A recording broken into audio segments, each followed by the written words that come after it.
시청자 여러분 안녕하십니까? 박정호입니다. 자, 정치 현안에 대해서 또 알아보는 시간을 갖도록 하겠습니다. 민병덕 더불어민주당 의원 나와 있습니다. 안녕하십니까? 네, 반갑습니다. 네, 새해 처음으로 뵙네요. 네, 새해 처음으로 뵙습니다. 네. 올해 복 많이 지으시고 또 받으십시오. 네. 우리 맨날 복을 받으시라고만 하더라고. 복을 많이 지어야 되는데 말이죠. 그렇죠. 지어서 주위 분들한테 많이 나눠줘야죠. 네, 받기도 하고 그러면 지키도 많이 하고. 받게 됩니다, 당연히. 맞습니다. 그러니까 새해 맞아서 처음으로 오마이TV 시청자분을 만나시는데요. 새해 인사 말씀 좀 들어보겠습니다. 예, 우리 오마이TV 시청자 여러분께서도 제가 말씀드립니다. 복 많이 지으시고 그리고 복 많이 지어서 주변에 나눠주시면 복을 많이 받을 수 있을 것 같습니다. 저도 복 많이 짓겠습니다. 네, 올해 네. 건강하십시오. 네, 복 많이 짓는 한 해가 됐으면 좋겠습니다. 네, 2024년이 좀 밝았지만 여러 가지 사건과 일도 있었고 정치 경제적으로도 봐서도 글쎄요, 올해가 참 녹록지 않을 것 같다 이런 생각이 드네요. 네, 올해가 네. 선거가 많아요. 우리가 총선이 있을 뿐만 아니라 네. 세계의 40개국에서 총선이 있습니다. 40개국에서나요? 예, 40억 정도가 40억의 인구가 예. 투표소에 갑니다. 하. 이분들의 마음속에 뭐가 있을까요? 우리 정치학을 전공했는데 정치학에서 이런 얘기 합니다. 정치는 상부 구조고 경제는 하부 구조다. 이런 얘기를 합니다. 좀 느낌이 되죠? 네. 정치는 상부 구조고 경제는 하부 구조다. 그래서 정치가 경제를 규정하는 것 같지만 결국은 또 경제가 정치를 결정하잖아요. 아, 그렇죠. 이번에 어떨까요? 저는 코로나 이후에 치러지는 네. 이 많은 선거들에서 사람들에게 경제적 이유로 투표를 많이 할 것이다. 이렇게 보입니다. 네. 경제적 투표를? 네, 경제적 투표를 결국. 그래서 경제가 하부 구조가 예. 상부 구조를 땅에서 뭐가 자라나듯이 나올 것이다. 뿌리처럼. 예, 이렇게 생각되고요. 네.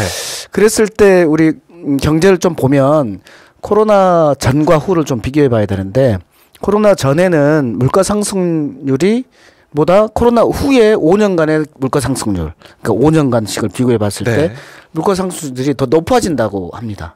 그렇게 예상이 되죠. 그렇죠. 그리고 경제 성장률은 낮을 것으로 예상됩니다. 그러면 뻔하잖아요. 물가는 네. 높아지는데 성장은 못하는 이런 상황에서 우리 기업과 가게가 엄청난 고통을 겪을 것으로 보여서 네. 정말 좀 죄송하다는 생각이 듭니다. 제가 정치 관련해서 한 말씀만 더 드리면 저는 네. 정치의 핵심은 화합할 화자라고 보거든요. 이게 벼 화자에다가 입구. 그래서 벼를 같이 나눠 먹는 거예요. 쌀을 같이 나눠 먹으면 화합할 수 있어요. 네. 제가 정치 얘기를 한 것 같은데 정치의 정의가 한 사회에서 희소한 가치의 권위적 배분입니다.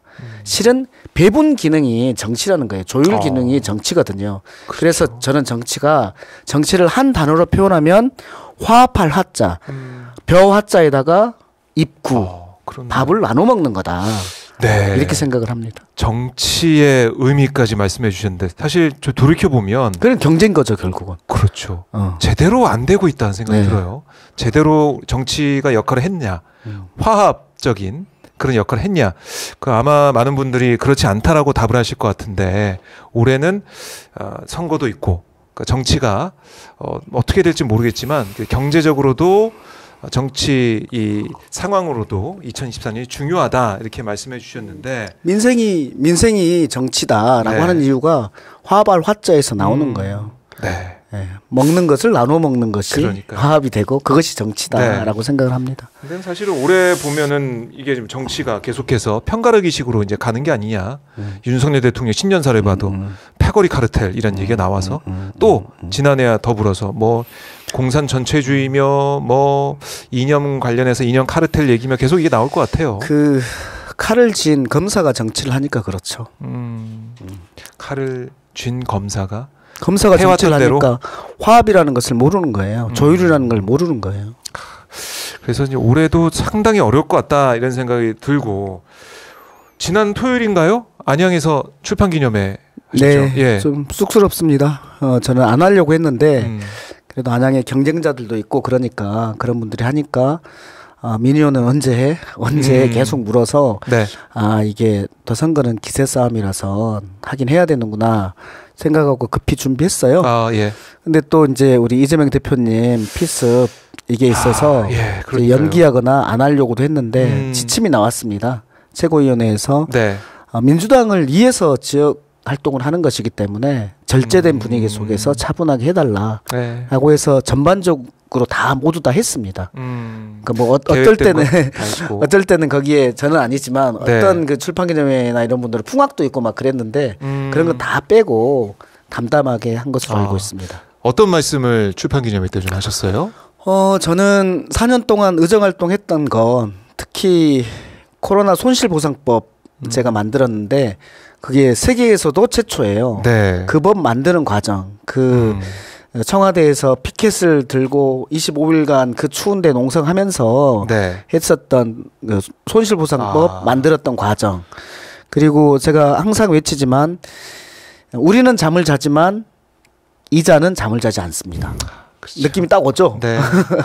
금리 인하와 관련된 것, 금리가 민생이어서 금리 인하와 관련된 것 중에서 제가 하고 있는 것들, 했던 것들, 앞으로 할 것들, 그리고 또 하나는 소상공인과 관련된 것들, 이런 부분들을 뭐 주로 얘기했습니다. 그래서 실은 저로서는 특별한 준비 없이 네. 제가 할 수 있는 얘기들을 충분히 했다고 생각을 합니다. 그 내용들을 담았어요. 네. 이 의원님께서 그동안 의정활동 해왔던 것들 위주로 해서 주민들한테 설명하는 그런 시간이었다라는 생각이 들고, 참 새해 좀 들뜬 마음으로 새해 인사도 나누고 복을 짓기도 하고 받기도 하고 그런 시간이 돼야 되는데, 언급하신 것처럼 이재명 대표 이 흉기 테러 사건이 벌어지다 보니까 지금까지 그 여파가 있는 것 같습니다. 네. 뭐 지금 보면은 이 피의자 뭐 흉기 테러범 이 김모 씨가 지금 수사를 받고 있고 구속돼 있는 상황인데, 경찰 수사도 그렇고 또 이재명 대표 이 흉기 테러 사건에 대해서 본질을 좀 벗어나서 뭔가 지엽적인 아니면은 프레임을 좀 전환하려는 내용만 많이 보도가 되고 회자가 되고 있는 거 아니냐, 이런 비판도 나오는 것 같아요. 어떻게 보고 계십니까? 저는 이재명 대표 필습을 딱 보면서 네. 깜짝 놀랐어요. 그 동영상 있잖아요. 저도 이렇게 깜짝 놀라고 그랬었는데, 저는 이 부분과 관련해서 기자분들 뭐 전화 와가지고 막 이제 그러던데 또 이제 대결적인 답을 끌어내려고 하던데, 저는 먼저 정치인의 한 사람으로서 제가 죄송하다, 반성을 해야 한다고 생각합니다. 네. 이게 정치인이 극단으로 갈라치기 정치들을 하고 있기 때문에 지지자들도 그렇게 바뀌어서 결국은 이런 일이 일어난 것이지, 어떤 지지자가 이상해가지고 이렇게 됐다라고 생각하지 않습니다. 그래서 정치인으로 한 사람으로서 바른 정치 언어 쓰고, 그리고 되도록이면 화합적인 태도를 취하고, 네. 그리고 경우에 따라서 싸워야 될 때는 싸워야 되지만 그때에도 격한 내용을 말하지 않으면서, 감정을 자극하지 않으면서, 분노는 스스로는 해야 되지만 다른 사람한테 분노를 일으켜가지고 행동하게 만드는 이런 것은 하면 안 된다라고 생각이 들고요. 네. 그래서 저는 정치인부터 먼저 반성해야 될 사안이지 남을 욕할 사안이 아니다. 남들은 뭐라고 얘기할 수 있어도 정치인 집단은 반성해야 되는 사안이다. 네. 라고 생각을 합니다. 여야가 모두 이제 반성해서 이른바 혐오의 정치를 끝내야 된다. 그렇게 했기 때문에 지금 발생한 거잖아요. 얘기하고 싶은 거는 많은데, 그런데 이번 건을 보면서 신문에 경찰이 이러이러이런 부분들, 뭐 당적이라든지 어떤 부분들을 말하는 것은 피의사실 공표에 해당할 수 있어서 뭐 할 수 없고, 수사의 상황들은 피의사실 공표에 해당할 수 있어서 말할 수 없고, 이렇게 피의사실 공표하면 안 된다는 얘기를 경찰에서 계속 얘기하는 걸 보면서 참 재밌다, 이런 생각이 들었습니다. 재밌다. 무슨 말이냐면 한동훈 법무부 장관은 국회에서 생방송할 때 피의사실 공표를 그렇게 대놓고 할 때에도 아무 말도 말하지 못했던 자들이 여기에서는 피의사실 공표를 그렇게 얘기한 걸 보면서 저는 피의사실 공표를 하면 안 된다고 생각합니다. 왜냐하면 어떤 증거가 검사나 수사기관이 일방적으로 만들어 놓은 증거가 네. 변호사에 의해서 탄핵받지 않은 반론의 기회가 제공되지 않은 네. 내용을 얘기하는 것은 죄라는 거잖아요. 그렇게 하면 안 된다는 거잖아요. 네. 이게 피의사실 공표를 하면 안 된다는 것인데 이건 당연히 맞죠. 근데 너무나 형평이 반해도 반하네. 너무나 웃긴다. 네. 이런 소리를 제가 하고 싶은 거예요. 사안에 따라 다른 판단하고 다른 목소리를 내고 다른 말을 하는 수사기관이 어떻게 보면은 뭐 웃긴다, 재밌다 진짜. 이런 말이 나올 정도로 너무 웃긴다, 웃겨. 네, 어이가 없다 이런 말씀이신데 지금 오늘 뭐 들어온 속보를 보면 뭐 이 공범 가능성이 없다라고 경찰은 그동안 쭉 해왔는데 아까 속보 보니까 이 도와준 60대 남성이 긴급 체포되는 일까지 발생했더라고요. 그러니까요. 수사를 예. 경찰이 하는 건지 네티즌이 하는 건지 모르겠어요. 지금 오전까지 공범 높다라고 단정적으로 말하더니만 오후에는 그 태워준 사람을 긴급 체포하고 저는 진짜 믿을 수 있는지 모르겠습니다. 경찰의 수사를. 경찰의 수사가 이제 불신을 받고 있는 상황이고 지금 보면은 범행 방조 70대를 체포했다. 뭐 이렇게 얘기를 하고 있고 또 이 피의자인 김 씨 신상 공개 여부는 내일 결정을 하고 당적은 뭐 비공개한다. 이렇게 얘기를 하더라고요. 자, 뭐 물론 이게 뭐 정당법상 뭐 그러면 안 된다라고 경찰은 설명을 하고 있는데 이미 보도도 좀 많이 나오고 있고 알려질 대로 알려진 상황인데 경찰이 또 이렇게 공개를 안 한다라고 하니까 일각에서는 아니 제대로 경찰 수사가 되고 있는 거 맞느냐 여러 가지 의혹 제기와 비판도 나오고 있는 것 같아요. 뭐 경찰은 한 사람의 극단주의자의 우발적인 행동으로 결론을 지어놓고 그쪽으로 짜맞춰 가고 있는 거 아닌가라는 생각이 듭니다.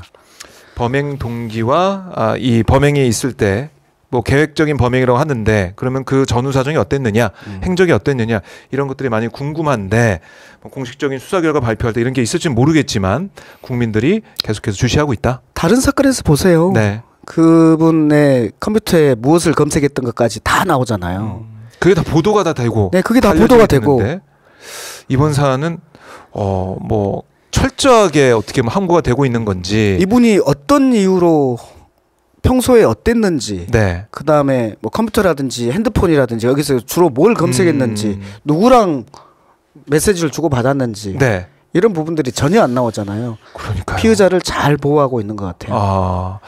이게 어떻게 보면은 그래야 됐다라고는 얘기할 수 있지만 이게 사안마다 수사기관의 어떤 그 안에서 흘러나오는 정보나 이런 게 또 다르다 보니까 국민들이 볼 때는 왜 이재명 대표 이 사안에 대해서만 이렇게 조용하냐. 보세요. 24만 7,707표 네. 차이로 대통령이 안 된 분이에요. 그분이 가슴에서 머리로 가는 동맥이었다면 병고를 당할 수 있었는데. 근데 머리에서 가슴으로 오는 정맥이었기 때문에 그나마 그 70%가 잘렸다는 거 아닙니까? 네, 60% 정도. 예. 그나마 지금 이 상태인 건데 네. 이런 사안을 두고 이거는 저희 국가적인 일 아니에요? 의전서열 8이라면서요. 네. 총리급이라면서요. 그런데 이런 사안에 대해서 뭐 부산대에서 서울대로 전원한 것이라든지 헬기 그게 특혜 아니냐라든지 이렇게 말하는 것은 좀 너무한다라는 생각이 듭니다. 그러니까 이른바 이제 정치 혐오 말씀 하셨잖아요. 그걸 우리가 어떻게 끝낼 것이냐 여기부터 시작을 해야 된다고 강조하셨는데 제가 지금 보면은 헬기 얘기만 나오고 있고 그다음에 의사회의 반발, 뭐 성명, 뭐 고소고발했다더라 이것만 좀 많이 보도가 되고 있어가지고 이 사건에 대한 얘기는 좀 사라지고 있고 그 이후에 뭐 특권, 특혜 이 논란만 불거지고 있어서 지금 지켜보고 있는 국민들도 저희 시청자분들도 좀 어리둥절할 것 같습니다. 이래도 되는 겁니까?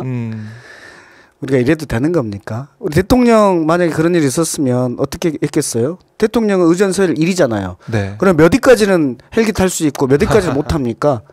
그렇죠. 헬기를 사용할 수 있으면 사용해야지. 그 매뉴얼에 맞고 규정에 맞으면은 사용하는 거고 이번에도 이 소방청 매뉴얼을 보면은 의료기관 간에 요청이 있으면은 전원 얘기가 있으면은 할 수 있는 거다라고 돼 있잖아요 매뉴얼에. 그 우리 정무부실장 얘기를 들어보면 부산대 병원에다가 물어봤다는 거 아니에요. 그 가족이 있는 서울에서 치료를 받을 수 있도록 할 수 있냐? 네. 라고 물어봤더니 가능하다라고 하면서 전원 의뢰서를 써줬다는 거 아니에요.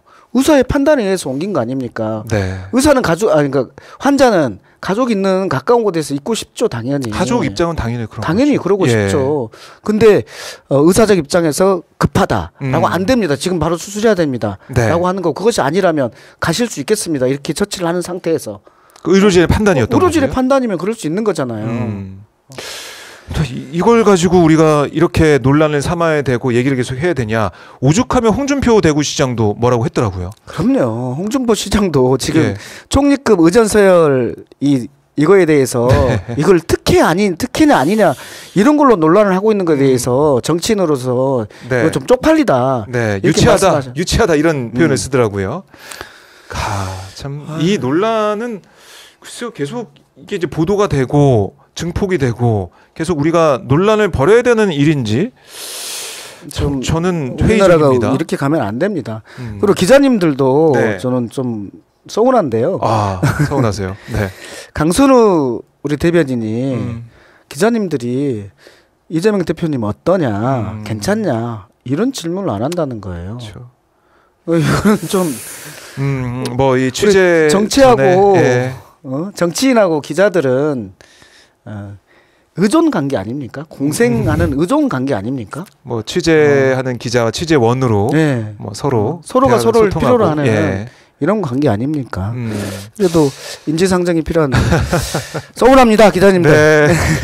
그러니까 우리가 취재를 하고 뭐 정치 일정을 마크하고 또 거기에 대해서 전화해서 기자들이 또 정치인들, 국회의원들한테 물어보고 여러 가지 그렇게 소통을 하지만 그 기본 바탕에는 뭐 그럼요. 인간적인 도리가 있는데 애절함이 필요한데. 예, 그게 좀 안 되고 있다. 뭐 이런 비판도 나오는 것 같습니다.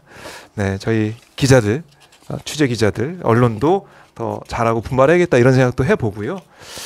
아니 저희들부터 네, 반성하겠습니다. 네, 서로 진짜 이 정치가 된 거에 대해서. 네, 정치와 언론이 함께 반성을 해야 된다. 이렇게 정리를 해보고 어쨌든 이재명 대표가 지금 회복을 계속 하고 있다라고 전해지고 있으니까요. 계속 미음 드시다가 죽 드시고 계속 회복을 하고 있다고 하니까 제가 상황을 더 지켜보도록 하고.